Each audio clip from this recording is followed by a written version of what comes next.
하나님 감사합니다. 이 새벽에도 부르심에 순종하여 우리로 하나님 앞에 나오게 하시니 참 감사합니다. 고요한 시간 속에서 하나님의 음성을 듣게 하시고 말씀 안에서 우리의 마음과 삶이 다시 깨어나게 하여 주옵소서. 기도하며 하나님 더 가까이 나아가 우리의 삶을 하나님께 맞춰가는 귀한 시간이 되게 하여 주옵소서. 하나님, 우리에게 사랑이신 하나님의 마음을 갖게 하시고 하나님의 눈으로 이웃과 세상을 바라보게 하여 주옵소서. 나와 다른 생각과 삶의 모습, 특히 신앙생활의 모습이 다르다고 서로 비판하거나 정죄하는 것이 아니라 서로를 존중하며 품고 기다릴 줄 아는 사랑의 마음을 허락하여 주옵소서. 내가 옳다고 여기기보다 형제를 세우는 것이 옳음을 알게 하시고 자유를 무절제하게 누리기보다 사랑으로 절제할 줄 아는 성숙함을 우리에게 더하여 주옵소서. 우리 구의교회를 위해 기도합니다. 거룩한 믿음 위에 자신을 세우라는 말씀을 붙잡고 한 해의 절반을 지내왔습니다. 남은 한 해도 이 말씀이 우리 삶에서 경험되어질 수 있도록 거룩함을 사모하는 마음을 허락하여 주옵소서. 세상의 모습보다 하나님께서 세우신 거룩한 가치들을 더욱 사모하고 귀하게 여기는 마음을 허락하여 주옵소서. 이를 위해 세우신 담임 목사님과 교역자들에게 성령으로 충만하게 채우셔서 지혜와 능력이 있게 하옵소서. 한 영혼을 주님께로 인도하고 교회를 섬기는 모든 수고 위에 은혜로 함께 하시며 그 가정에도 평강을 주시고 주님의 손으로 날마다 붙들어 주옵소서. 당회를 비롯하여 모든 재직들에게 은혜를 더하여 주사 성령 안에서 하나가 되게 하시고 의와 평강과 기쁨이 넘치는 우리 공동체가 되게 하여 주옵소서. 서로를 향한 존중과 배려로 가득한 믿음의 가족이 되게 하시고 하나님 나라를 이루어 나가는 기쁨과 감격을 날마다 더하여 주옵소서. 오는 토요일과 주일에는 영유아부와 유치부의 여름 성경학교가 있습니다. 유년부와 소년부, 청소년부와 청년부의 성경학교와 수련회도 계속 이어집니다. 준비하는 교역자들과 교사들에게 지혜와 능력을 더하시고 모든 돕는 손길에 기쁨과 은혜가 가득하게 하여 주옵소서. 참석하는 아이들과 청소년들의 마음밭에 생명의 말씀이 깊이 심겨져서 100배의 성령의 열매가 맺어지게 하여 주옵소서. 육체의 연약함으로 고통 중에 있는 환우들을 위해 기도합니다. 주님께서 친히 위로하시고 찾아가 주셔서 몸과 마음의 고통이 속히 나음을 잊게 하시며 치료받는 모든 과정 속에서도 주님의 평강이 함께하게 하옵소서. 돌보는 가족들에게도 지치지 않는 힘과 소망을 더하여 주옵소서. 계속되는 무더위로 인해 어려움 당하지 않도록 모든 건강과 상황과 여건을 주님 주관하여 주옵소서. 이 나라와 민족에도 하나님의 정의와 공의가 강물처럼 흐르게 하시고 모든 권세가 하나님께 있음을 지도자들이 깨닫게 하시며 그리하여 하나님 경외함에서 떠나지 않도록 붙들어 주옵소서. 분열과 다툼이 아니라 하나됨으로 나아가는 이 나라가 되게 하시고 복음의 빛으로 이 민족이 새로워지게 하여 주옵소서. 이 새벽에도 우리의 모든 것이 하나님의 것임을 고백하며 우리의 모든 삶의 일정들과 간절한 소원과 마음과 정성을 담은 물질과 일천번째 헌금을 올려드립니다. 받아주시고 하나님 나라 위에 아름답게 사용하여 주옵소서. 이제 말씀 앞에 나아가오니 성령님 듣게 하시고 깨닫게 하시며 순종하게 하여 주옵소서. 감사드리며 예수님의 이름으로 기도드립니다. 아멘. 오늘 함께 나눌 하나님의 말씀은 로마서 14장의 말씀입니다. 로마서 11장까지는 이론적인 내용을 담고 있고 또 12장부터는 실천적인 내용을 담고 있다고 말씀드렸습니다. 12장과 13장에서는 우리 자신과 다른 그리스도인들 그리고 친구든 원수든 상관없이 세상과의 관계를 새롭게 하는 삶에 대해서 설명하고 있었는데요. 이제 14장에서는 지금까지 말해온 이야기해온 것들을 로마 교회 안에 있는 특별한 좀 더 구체적인 문제들에 적용하고 있는 것을 우리가 볼 수 있습니다. 가장 먼저 등장하는 내용이 비판에 관한 내용인데요. 로마 교회 안에는 자신과 의견이 다른 그리스도인들을 서로 비판하는 일들이 종종 일어나고 있었습니다. 서로 이해하고 받아주기보다는 거부하는 분위기가 가득했던 것입니다. 우리 1절 말씀을 먼저 읽어보도록 하겠습니다. 믿음이 연약한 자를 너희가 받되 그의 의견을 비판하지 말라. 아멘. 여기 믿음이 연약한 자라고 등장하지요. 연약한 자가 있다라는 것은 반대로 강한 자도 있다라는 것입니다. 그렇다면 믿음이 연약한 자는 누구고 또 믿음이 강한 자는 누구일까요? 오늘 본문에서는 두 가지로 이야기하는데요. 하나는 음식을 예로 들고 있고요. 하나는 날, 즉 특별한 날, 절기와 같은 것들을 이야기하고 있습니다. 먼저 음식과 관련해서 바울은 채소만 먹는 사람들을 믿음이 연약한 자라고 하고 모든 음식, 특별히 고기까지, 육류까지 먹을 수 있는 사람들은 믿음이 강한 자라고 여기고 있습니다. 또한 날과 관련해서도요. 특별한 날을 중요하게 여기는 사람들을 믿음이 연약한 자라고 이야기하고 또 모든 날을 다 똑같다고 하나님 허락하신 하루하루다라고 생각하는 사람들을 믿음이 강한 사람이라고 그렇게 여기고 있습니다. 왜 이런 일이 발생했냐면요. 로마에는 이 로마서를 받아 읽고 있는 이 로마 교회에는 정말 다양한 모습의 그리스도인들이 있었기 때문입니다. 먼저는 유대인 그리스도인들이 있었습니다. 당시 바울이 여러 서신에서도 이야기하지만 여전히 구약의 율법을 중요하게 여기는 유대인 그리스도인들이 있었다는 것입니다. 이 율법에는 할례라든지 또 정결 예식에 나오는 정결한 음식들, 그러한 고기들만 먹어야 한다라는 생각, 그리고 또 절기와 같은 것들을 지켜야 된다라는 그런 생각을 가지고 있는, 신앙을 가지고 있는 유대인에서 그리스도인으로 개종한 사람들이 있었다라는 거죠. 그런가 하면 율법에 연연하지 않는 바울과 같은 유대인 그리스도인도 있었습니다. 그리고 이방인에서 그리스도인 된 사람들이 있죠. 근데 또 이 사람들 중에는 이방인이었다가 유대인으로 개종했다가 다시 그리스도인으로 개종한 사람들이 있었습니다. 그런가 하면 이방인이었다가 바로 그리스도인이 된 사람도 있었지요.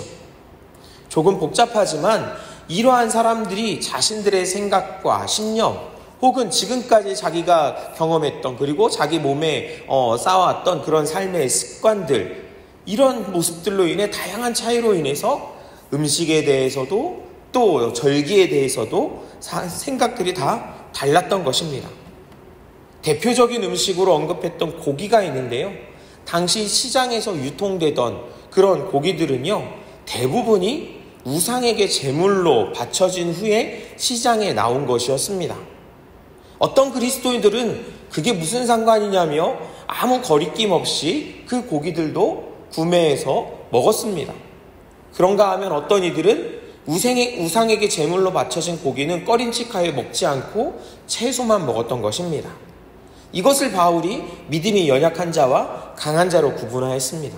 절기에 대한 것도 마찬가지입니다.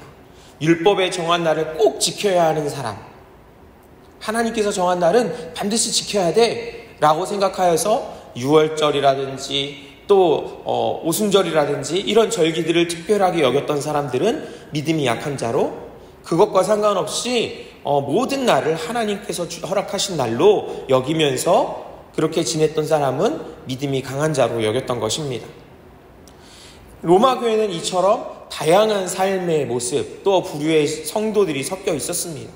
따라서 그들은 그 당시 음식 문제나 절기 준수 문제 등으로 인해 같은 그리스도인이지만 출신 배경에 따라 또는 믿음의 정도에 따라 심한 견해 차이가 있었으며, 이것으로 인해 서로 판단하고 서로 비판하고 또 서로 정죄하기까지 했었던 것입니다. 사도 바울은 이처럼 믿음이 연약한 자들을 너희가, 즉 교회가 받아야 한다고 말합니다. 여러분, 여기서 믿음이 연약한 자를 받아야 된다고 하지만 꼭 믿음이 강한 자들을 향해서 연약한 자들을 받아주라고, 마치 강한 자들이 더 나은 모습이고 연약한 자들은 좀 뭔가 부족한 모습이다라고 이야기하는 것처럼 보이는데요. 실제로는 서로 받아줘야 된다는 겁니다. 서로가.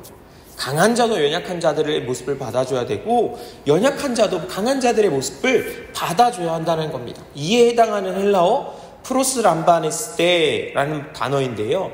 이것은 단순한 권고가 아니라 강력한 명령형으로 되어 있습니다. 하나님께서 이미 받으신 자들을 교회가 임의로 판단하여 거절한다는 것은 모순이고 또 월권이라는 것입니다. 교회는 믿음이 연약한 사람들을 언제든지 그리고 얼마든지 수용할 수 있어야 한다는 것이죠. 예수님을 믿기로 결심했다고 하여 우리의 신앙의 모습이 순식간에 성장하는 것은 아닙니다. 과거 지니고 있었던 고정관념 그리고 관습을 순식간에 버릴 수 있는 것도 아닙니다. 처음부터 성숙한 믿음, 완전한 신앙을 가지게 되는 사람은 아무도 없습니다. 심지어 이런 것은 교회를 오래 다녔다고 해서 나타나는 것도 아닙니다. 교회는 믿음이 연약한 자들이 양육과 훈련을 통하여 성숙한 그리스도인으로 되어지게끔 하는 중요한 책임이 있습니다. 하나님께서 우리를 교회로 세우시고 또한 교회 안에서 일꾼들을 세우신 목적이 무엇일까요? 에베소서 4장 12절을 보시면 이는 성도들을 온전하게 하여 그리스도의 몸으로 세우려 하심이라고 말씀하고 있습니다. 여러분, 성도를 온전하게 해야 합니다. 하나님께서 우리 한 사람 한 사람을 택하시고 부르셔서 자녀 삼으시고 예수 그리스도의 몸된 교회로 부르신 이유는 우리 모두가 온전하게 되게 하시기 위함입니다. 여기에는 큰 전제가 있습니다. 뭐냐면요, 온전하지 않다라는 겁니다. 온전하지 않다. 우리 모두는 온전하지 않습니다. 온전한 사람 아무도 없습니다. 나도 부족하고 연약하지만 예수 그리스도의 구원의 능력을 힘입어 의롭게 된 사람이라는 것입니다. 다시 얘기하면 못났지만 하나님께서 귀엽게 봐주시고 예쁘게 봐주신다는 것이지요. 그렇게 여러분, 나도 연약하고 나도 온전하지 못하고 다른 사람도 상대방도 온전하지 못하기에 우리는 서로 비판해서는 안 된다는 것입니다. 여기서 중요한 것이요, 서로입니다. 서로. 바울이 믿음이 연약하고 강한 것으로 표현하고 있지만 말씀을 잘 읽어보면 바울은 약한 쪽도 강한 쪽도 어느 쪽을 편들고 있는 것이 아닙니다. 누가 옳다고 하지 않습니다. 모두가 자신의 신앙을 지키기 위해서 온 힘을 다하고 있는 사람들이기 때문입니다. 어느 쪽이 옳고 어느 쪽이 틀렸다는 것을 이야기하는 것이 아니라 그렇게 서로 지적하고 정죄해서는 안 된다고 권면하는 것입니다. 자기만 옳다고 이야기하는 것, 그것 때문에 교회가 상처를 입고 분열되는 것을 조심해야 한다는 것이지요. 그렇게 바울의 이야기는요, 어느 한쪽에만 이야기하는 것이 아니라 우리 모두에게 주는 권면인 것입니다. 그 핵심은 다른 사람들을 존중하라는 것이지요. 그 이유를 몇 가지로 이야기합니다. 첫 번째로 우리가 다른 사람들을 존중해야 하는 이유는 하나님께서 받으신 사람들이기 때문입니다. 우리 3절 말씀을 같이 읽어볼까요? 먹는 자는 먹지 않는 자들을 업신 여기지 말고 먹지 않는 자는 먹는 자를 비판하지 말라. 이는 하나님이 그를 받으셨습니다. 성도들이, 교회의 성도들이 우리가 서로 멸시하고 비판한다면 이는 결국 우리를 받아들이신, 우리를 하나님의 자녀로 받아주신 그 하나님을 인정하지 않고 멸시하는 것이 됩니다. 예수 그리스도께서는 어떤 특별한 사람들만을 위해서 십자가에서 죽으신 것이 아니기 때문입니다. 여러분, 우리 한 사람 한 사람 너무 특별하죠. 예수 그리스도의 구원의 은총을 누린 특별한 사람입니다. 그런데요, 나만 특별한 것이 아니라는 겁니다. 내 옆에 있는 사람도 하나님의 형상대로 지음받았습니다. 하나님께서 사랑하시는 사람입니다. 하나님께서 받으신 형제와 자매를 그러니 비판하지 마십시다. 그것은 하나님을 비판하는 것이고 결국 하나님을 믿지 못하는 것입니다. 두 번째로는 모든 사람이 하나님의 소유이기 때문입니다. 우리 4절 말씀도 같이 읽어보겠습니다. 남의 하인을 비판하는 너는 누구냐? 그가 서 있는 것이나 넘어지는 것이 자기 주인에게 있음에 그가 세움을 받으리니 이는 그를 세우시는 권능이 주께 있음이라. 아멘. 바울이 편지를 기록한 이 시기에 로마뿐만 아니라 세계 곳곳에 노예제도가 있었습니다. 여러분, 노예제도가 없어진 지 사실 얼마 되지 않잖아요. 그런데 이 남의 하인, 노인에 대해서 다른 사람이 지적하는 것, 이 주인과의 관계에 대해서 참견하는 것은 당시에 맞지 않는, 예의에 맞지 않는, 어긋나는 그런 행동이었습니다. 비록 노예가 사회에서 하류 계층이기는 했지만 그렇다고 마치 자신의 소유라도 되는 것처럼 다른 사람의 하인이나 노예에 대해서 함부로 판단하는 것은 사회적으로 용인되지 않는 것이었습니다. 이와 마찬가지로 자신의 신앙의 기준으로 다른 사람을 멸시한다든지 혹 비난하는 것은 하나님께서 원하시는 바가 아닙니다. 어떤 사람을 판단하고 어떤 사람을 인정하는 것은 전적으로 그 영혼의 주인이신, 그 모든 것의 주인 되시는 하나님의 손에 달려 있는 것이었습니다. 하나님께서 하나님의 뜻대로 판단하셔서 결정하시는 것이지 누구도, 저도, 그리고 우리 중 그 누구도 어떤 방식으로든 이 일에 관여할 수도 없거니와 관여하려 해서도 안 된다는 것입니다. 그것은 하나님의 권위에 대한 명백한 월권 행위이기 때문입니다. 어떤 음식을 먹거나 먹지 않는 일, 혹은 어떤 특정한 날을 다른 날보다 중요하게 여기거나 그렇지 않는 일 등 선과 악의 문제가 아니며 또 단지 문화적 배경의 차이에 기인한 것이었습니다. 구원과 직접적으로 연관이 없는, 얼마든지 상황에 따라 여러 개의 대처가 가능한 문제를 아디아포라라고 합니다. 좀 어렵죠? 성경에서 직접적으로 하라 또는 하지 말라라는 말씀이 없지만 우리가 지혜롭게 대처해야 하는 문제들을 이렇게 아디아포라라고 합니다. 음식에 대한 것도, 특별한 날에 대한 것도, 절기에 대한 것도 아디아포라에 속합니다. 그리고 이것은 바울의 시대에만 있었던 것은 아닙니다. 아니, 어쩌면 지금 우리가 살아가는 이 시대에 더 많을지도 모르겠습니다. 바울은 이런 문제들에 대해서 우리가 세 가지 원칙을 가지고 세 가지 모습으로 접근하기를 우리에게 제시해 줍니다. 첫 번째로, 자신과 다른 입장을 견지하는 자에 대해서 비판하지 말라고 합니다. 두 번째로는 사랑의 기초에서 접근하라고 합니다. 그리고 세 번째로, 그리스도의 구속의 목적을 따라 서로 용납하고 연합하라고 합니다.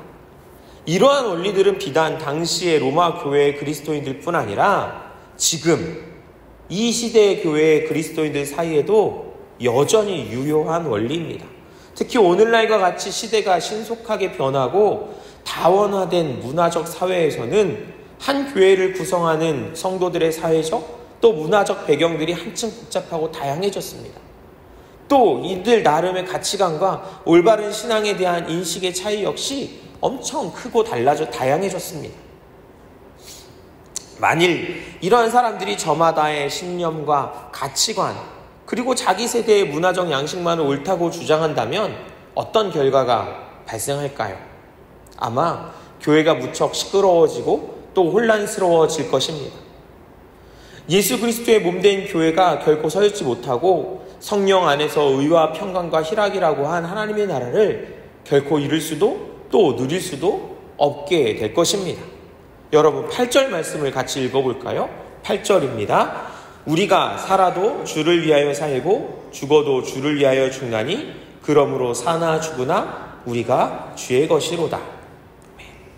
주를 위하여 하라고 하잖아요. 모두가 이것이 주를 위하여 하라고 합니다. 예전에 권선징악, 선한 것을 권하고 악한 것을 징계하는 그런 이야기, 모습 여러분 알고 있죠? 우리가 익숙하잖아요. 그때는 악의 모습이 분명했습니다. 어떤 사람이 악한 모습인지. 그러나 오늘날에는 악한 모습이 분명하지 않을 때가 있습니다. 악인으로 묘사되는 사람들의 모습이 그렇습니다. 어벤져스라는 영화를 아시나요? 그 영화에 보면 악당이 나오는데 여러 악당들 중에 타노스라는 악당이 있습니다. 이 악당이요, 전 우주의 생명들 가운데 절반을 없애야 되겠다고 그것을 위해 싸우는 악당이었습니다. 너무나 무시무시한 일이잖아요. 그런데 그것이 우주를 살리는 방법이라고 생각했습니다. 여러분, 악당인데 악을 행하는 이유가 살리기 위한 것이라고 합니다. 먹는 자도 주를 위하여, 먹지 않는다도 주를 위하여 먹거나 먹지 않습니다. 자신의 믿음의 소신이 분명한 것이지요. 그러나 우리가 진정으로 주님을 위한다면 내 생각을 강요하며 다른 사람을 비판할 것이 아니라 비판하지 않고 받아들일 준비가 되어 있어야 합니다. 그 바탕에 필요한 것이 바로 사랑입니다.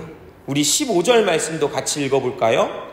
만일 음식으로 말미암아 내 형제가 근심하게 되면 이는 내가 사랑으로 행하지 아니함이라. 그리스도께서 대신하여 죽으신 한 형제를 내 음식으로 망하게 하지 말라. 여러분, 우리는 사랑해야 합니다. 사도 바울은 앞서 로마서 13장 8절에서 피차 사랑의 빛 외에는 아무런 빛도 지지 말자라고 하였습니다. 성경의 가장 큰 계명은 하나님을 사랑하는 것이고 이웃을 사랑하는 것이라고 했습니다. 예수님께서도 내가 너희를 사랑한 것 같이 너희도 서로 사랑하라고 말씀하셨습니다. 무엇보다 하나님은 사랑이십니다. 그런데 믿음대로 행동한다고 하는데 그 안에서 사랑이 사라져버리면 말이 안 되는 것이지요.